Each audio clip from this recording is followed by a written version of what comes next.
What's up, you guys? It's your girl C.Visionary, and welcome to episode 5 of Drunken Anime History.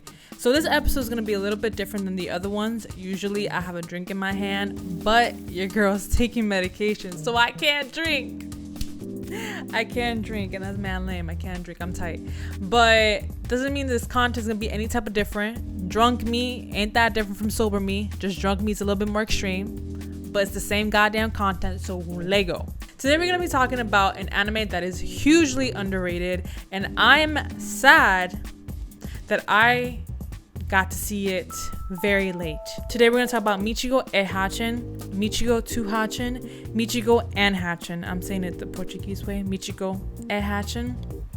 And it is extremely underrated, but it is an anime that I watched recently and I really fucking enjoyed. This anime came out in 2008 to 2009, and it is only 22 episodes, and you can watch it on Funimation. There's a lot of aspects of it that I really enjoyed, and one of it that was a major factor for me was the diversity.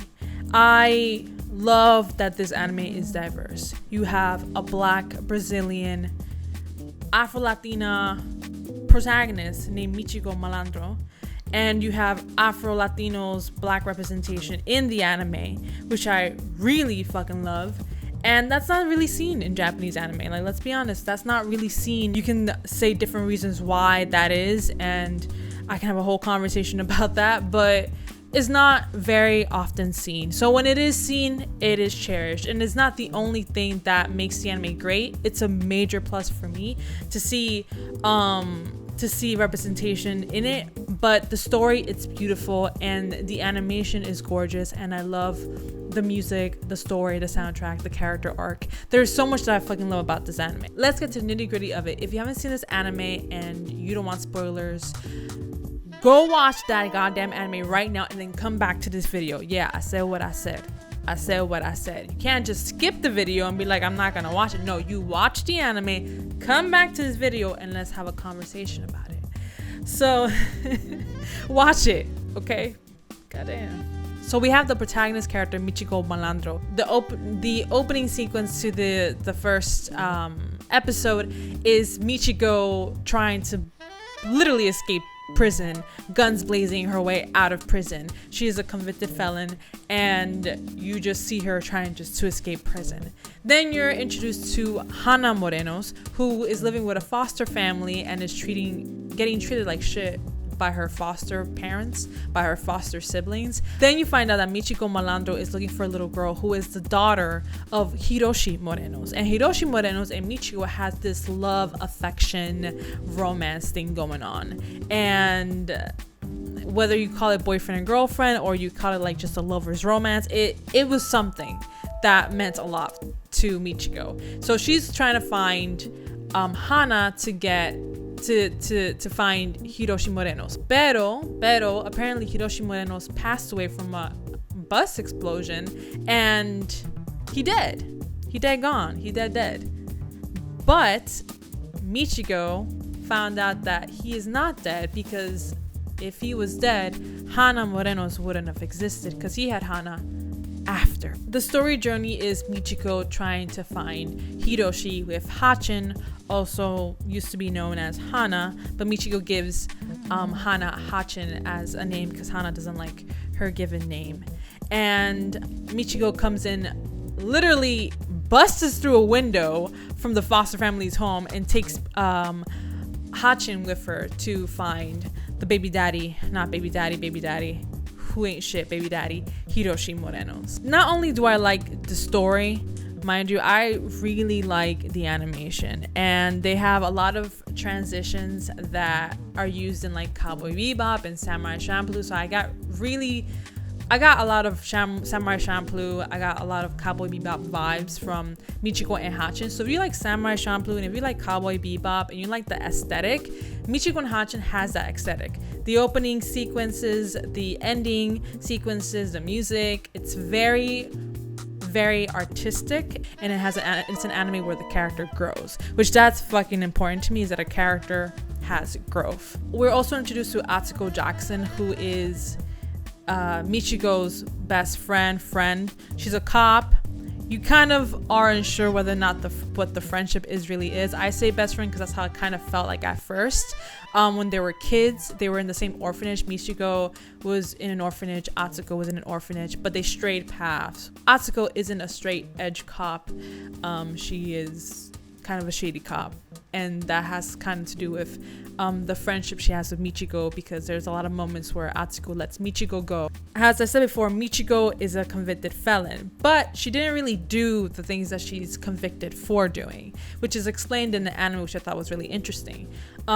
She was framed for a lot of the things that she's convicted for. Michiko at the beginning is very selfish because the only thing that she really wants is to find Hiroshi, and the incentive for that would be Hatchin, because Hatchin's the daughter. Get Hiroshi and the daughter reunited, and that's another way to get to see your baby daddy, not baby daddy, piece of shit guy. And throughout that journey, you see Michiko being selfish, but throughout that journey progresses, you see Michiko becoming selfless. And I think that is the most important part. Michiko starts to have this motherly daughterly relationship with Hatchin, and it doesn't become about Hiroshi anymore. Nah, he trash. It's about Hatchin and Michiko and them together and being that happy family. And everyone that they meet and who Hatchin comes across with, they all see Hiroshi, including Michiko, with this googly eye. And Hatchin, being the daughter of Hiroshi and being the one that hasn't ever met Hiroshi, sees the truth, which is that Hiroshi ain't shit, and he isn't. Which makes me goddamn mad, because this whole goddamn journey is them to see Hiroshi. And you think Hiroshi's like this this positive, nice, kind guy who cares about others, who listens about others, who has your back. And this dude is running away, willingly knowing he knows that Michiko is going after him to see him, to find him, and also to introduce him to his daughter. And he finds every possible way to escape. I want to say real quickly, I don't know how to feel that a lot of these anime dads, these baby daddies, are toxic as fuck. What is going on that these baby daddies in anime don't want to be the dad? Like, they legit don't want to be responsible for their goddamn kids. I am so tired of that. What's going on? What is going on? Why do these dads do not get, like, yo, I need a shirt, right? I'll make a shirt that says anime dads ain't shit. Give me an anime dad that actually gives a shit. Like, I need one. Give me an example, because I can't think of one right now. Give me an example. What I enjoy a lot about this anime is the fact that it started off one way, but it ended up just about the love that, Michiko and Hatchin have for the care and affection they have for each other. Which made the ending really sad, because Hatchin and Michiko end up splitting ways. One can assume Michiko went to jail for a bit. Hatchin didn't stay with Hiroshi for that long. Hiroshi ended up finding some other girl and then leaving Hatchin. And Hatchin just grew up mostly by herself without Michiko. And in the end, you kind of see that they get to be reunited, Michiko and Hatchin. It's kind of like the hope that they give you, and I hope that's actually real and not a dream.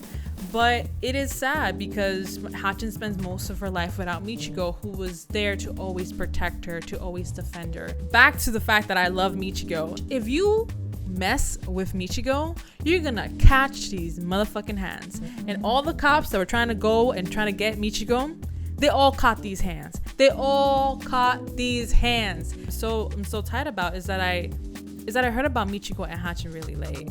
And it's really underrated, guys. It's an underrated gem, and you should really watch it. It's a recommend. Watch it on Funimation. It's such a good anime, and I'm really passionate about it while talking about it. That's pretty much it for me. Let me know if you have any underrated animes and gems that you've seen and you're like, wow, people should know more about this. I'm sure I have a whole list of anime that I want to see that are probably really underrated and diverse, and I probably haven't even heard about it yet, because they're not mainstream, they're not really talked about, they're not really known. So let me know, and I'm gonna check y'all guys next time. Bye.